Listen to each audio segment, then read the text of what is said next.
శక్తి అంటేనే మహిళ. మనం చేయలేదంటూ ఏది లేదు.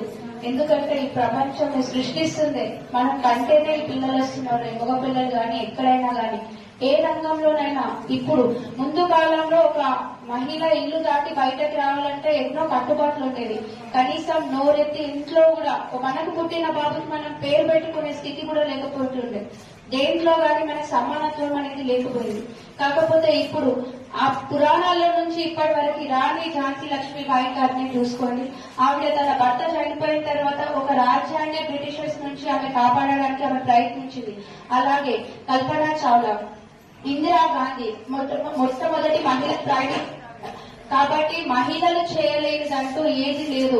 ముందు మనని మనం నమ్ముకోవాలి. ఇది నేను చేయగలుగుతా, నన్ను ఎవరు ఆపలేరు.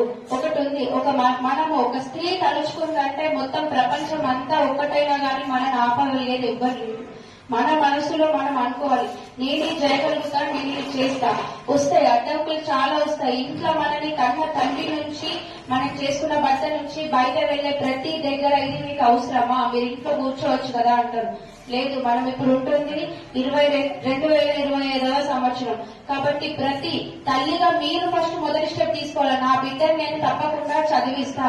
మంచి బట్టలు మనం ఇవ్వకపోయినా పర్వాలేదు, వాళ్ళకి మనం ఎక్కడైనా మంచి ప్రోగ్రామ్స్ అవన్నీ కాదు, ముందు చదివియండి. ఒక పూట అన్నం పెట్టకండి, 2 పూటలే అన్నం పెట్టండి, 3 పూటలు పెట్టకండి.